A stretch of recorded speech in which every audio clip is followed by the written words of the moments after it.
Now, you've had a fairly busy week. You were protesting. You were trying to gain access to this gay bar that had an event for children, a drag queen show where children were encouraged to come.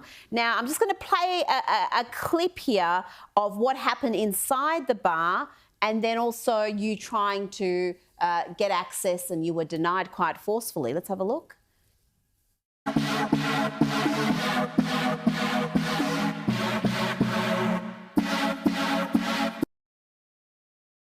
Okay, you saw there the drag queen taking bills from the kids. We saw some more dancing. And let's have a look at Alex trying to gain access to that bar.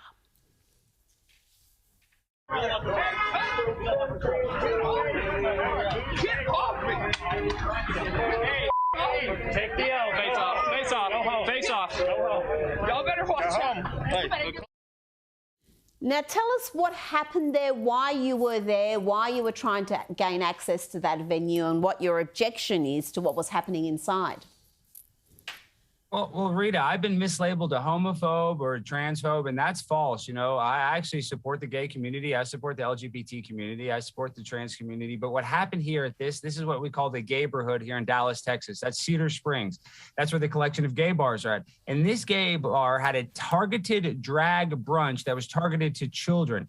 Now, listen, if this was just a normal drag brunch, nobody would be there. But this, like I said, was the sexualization of a child. Now, people in America say, oh, well, a kid can go to Hooters. Well, this was different than Hooters. These had kids with a big sign that said, it's not going to lick itself on the wall. You could see that sign. So there's a lot of sexual innuendos. And you had the children simulating like they were at a strip club. So this would not be okay if they were at a heterosexual strip club. So it's not a gay or straight issue. This is a sexualization of children. And here in America, the account that you talked about, Libs of TikTok, is exposing that, because there are so many teachers now that are putting their pronouns and they're putting their, sexual orientation up front, when sex has nothing to do with the maturation or teaching of a child. But instead, in America, people are putting it up front in the current culture war that we're having.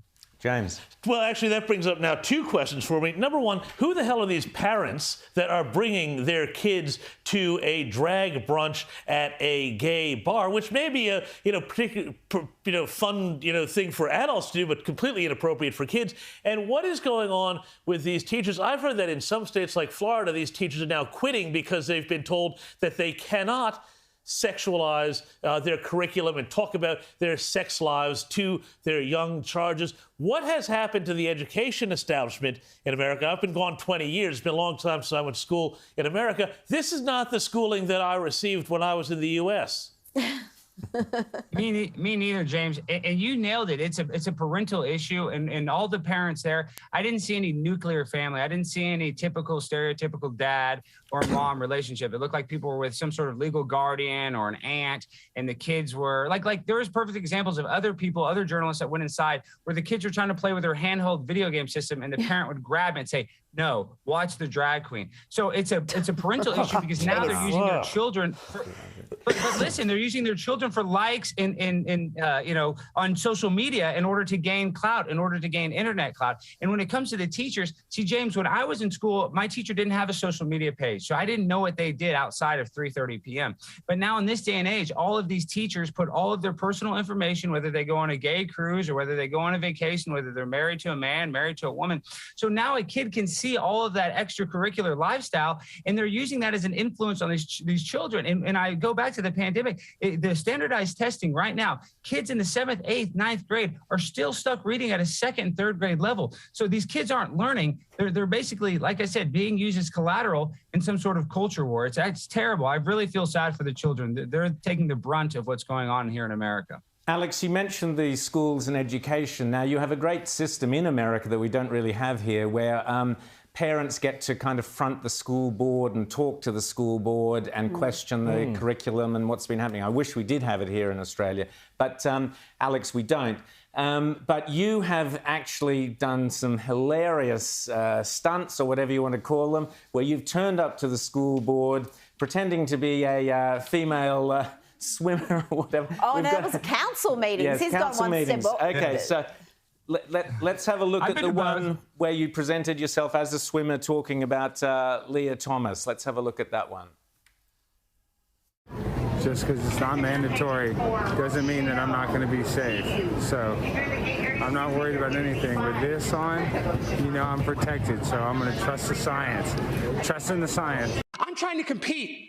And yes, I was born a boy. So what, guys? This is 2022. It doesn't matter what you're born. We have Ketanji Brown Jackson even says she doesn't even know what a woman is. So then I'm a woman. We have champions like my girl Leah, my sister, and she gets to win, but I don't. Why not? That's what I'm asking you. Why not? Why can't I swim against the ladies? Why are we having a transphobic world where I just want to compete? And I'm on so much hormone therapy, I don't even know left or right anymore. So I'm doing this. I don't have an unfair advantage. No way. So, Alex, that was a council meeting, not a school board, but fantastic satire. But these days, as we keep saying on this show, Alex, it's very hard to tell reality from satire. And a lot of people would have looked at that and gone, yeah, that probably happened in my council meeting. So tell us the reaction to that, how you came to be performing that stunt, and more importantly, the reaction from those around you. Well, Rowan, one of my comedic heroes is Andy Kaufman, and he was a brilliant comedian. Yes, reality and fiction. And so I don't even want people to necessarily believe the same thing as me. I just want people to ask the question of the reality in which we live in, because people do not ask that question. They're too worried about their bills. They're too worried about their interpersonal, relationships with their friends and family. And so people don't even ask what's going on. If I ask people, who is Ketanji Brown Jackson? Well, she's a Supreme Court justice. When asked if she could define a woman, she said, no, she could not. Only a biologist can do that. And we have people like Leah Thomas, who swam on the men's team for 3 years and was ranked 457th on the men's league, then got to go to the women's league and win multiple NCAA championships. And there were in the NCAA championship, 17 other women that worked their whole entire collegiate career to get there that were robbed. So we are in the upside down world where the American media cheerleads this. And it's not based in science. And these are the people that like to preach science. So what I like to do is I like to take the most absurd parts of our culture and jam it in people's face to make them realize that the world has become some sort of clown world, and it's almost impossible to tell what is real and what is fake. It is a clown world, but so many comedians are scared to tackle the issues you tackle. This stuff that's almost beyond parody. They don't want to be victims of the cancel culture. Do you ever worry that they're going to come after you, given you get into all the contentious issues?